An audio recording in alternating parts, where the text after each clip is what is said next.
இப்போது புதிய அறிமுகம் ஆச்சி ஹோட்டல் சாம்பார் 50 கிராம் ரூபாய் 20 மட்டுமே.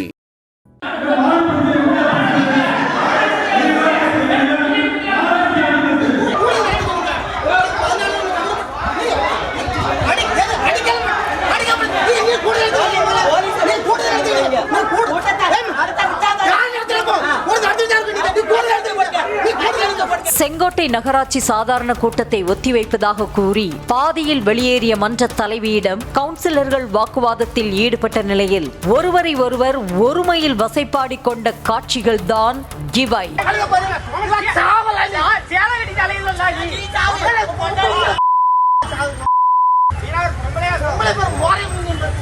தென்காசி மாவட்டம் செங்கோட்டை நகராட்சி அலுவலகத்தில் மன்ற தலைவர் ராமலட்சுமி தலைமையில் நகர்மன்ற சாதாரண கூட்டம் நடைபெற்றது. அப்போது நகர்மன்ற கூட்டம் முறையாக நடப்பதில்லை, தீர்மான புத்தகத்தில் தீர்மானங்களை முறையாக எழுதுவதில்லை, ஒப்புதல் இல்லாத தீர்மானங்களை மன்ற தலைவி திருத்தி எழுதிக் கொள்வதாக அதிமுக பாஜக கவுன்சிலர்கள் கேள்வி எழுப்பினர். மேலும் கேள்விகளுக்கு விளக்கம் அளிக்கவில்லை என்றால் தீர்மான புத்தகத்தில் கையெழுத்து போட மாட்டோம் என்றும் அதிமுக பாஜக கவுன்சிலர்கள் மறுப்பு தெரிவித்தனர்.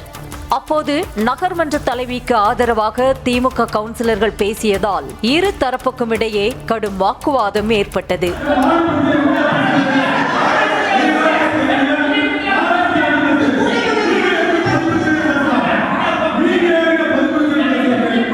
இதனால் கோபமடைந்த நகர்மன்ற தலைவி ராமலட்சுமி அதிமுக கவுன்சிலரை ஒருமையில் பேசியதோடு கூட்டத்தை ஒத்திவைப்பதாக கூறி அங்கிருந்து வெளியேறினார். ஆனால் அவரை விடாமல் விரட்டி சென்ற அதிமுக பாஜக கவுன்சிலர்கள் அவரை வழிமறித்து நின்று கொண்டு கூட்டத்தை நடத்துங்கள் என வாக்குவாதம் செய்தனர்.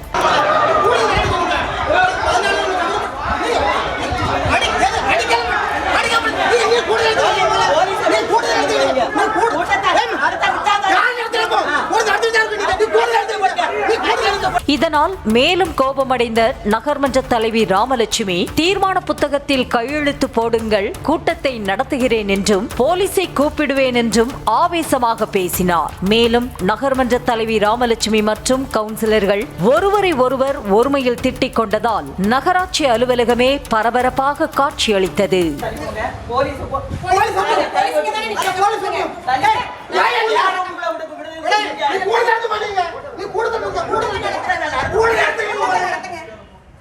தொடர்ந்து நகராட்சி அலுவலகத்தை விட்டு ராமலட்சுமி தனது காரில் புறப்பட்டு சென்றார். இந்த நிலையில் ஒருமையில் பேசி தன்னிடம் அநாகரிகமாக நடந்து கொண்டதாக நகர்மன்ற தலைவி ராமலட்சுமி அதிமுக மற்றும் பாஜகவை சேர்ந்த 4 கவுன்சிலர்கள் மீது செங்கோட்டை காவல் நிலையத்தில் புகார் அளித்துள்ளார்.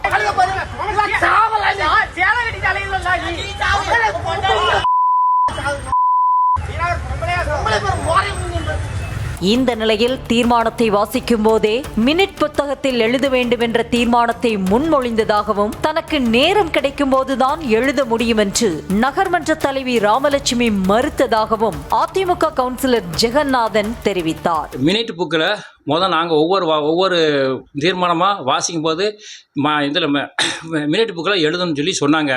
எழுதுன்னு சொன்னால் அதெல்லாம் அப்படிலாம் எழுத முடியாது, நான் ஃப்ரீயாக இருக்கும்போது தான் எழுதுவேன், இதை நீங்கள் யாரும் கேட்கக்கூடாது அப்படின்னாங்க. நாங்கள் கமிஷனர்கிட்ட கேட்டோம், சார் இப்படி சொல்கிறாங்களா அப்படின்னா, சார் அது உங்களுக்குள்ளதும் சேர்மனுக்குள்ள உள்ள பிரச்சனை, எனக்கு அதை பற்றி தெரியாது சார் அப்படின்னாரு. மேலும் பல்வேறு மக்கள் பிரச்சனை குறித்து பேச வேண்டும் என்ற நிலையில் ராமலட்சுமி தான் தோன்றித்தனமாக கூட்டத்தை பாதியிலேயே முடித்துவிட்டு சென்றதாகவும் கவுன்சிலர் ஜெகநாதன் குற்றம் சாட்டினார். நாங்கள் செங்கோட்டை நகராட்சி சந்தையில் இந்த சந்தையை ஏலத்துக்கு விட்டுட்டாங்க. ஏலத்தை விட்டு அந்த கடையை திறக்கிறத பற்றி பேச வேண்டியிருந்தது. அதுபோக செங்கோட்டை நகராட்சியில் காலையில் லைட்டு அணைக்கிறாங்க, 5:45 லைட் அணைச்சிருந்தாங்க. அது மக்கள் ரொம்ப பாதிக்கப்படுறாங்க. இதை பற்றி நிறைய பேச வேண்டியிருந்தது. நம்ம கூட்டத்தை தான் தோண்டித்தனமாக எந்திரிச்சு போயிடுது. நான் கூட நடத்த முடியாது, வைக்க முடியாது. நியூஸ் தமிழ் செய்திகளுக்காக தென்காசியில் இருந்து செய்தியாளர் மாரிமுத்து. இப்போது புதிய அறிமுகம் ஆச்சி ஹோட்டல் சாம்பார் 50 கிராம் ரூபாய் 20 மட்டுமே.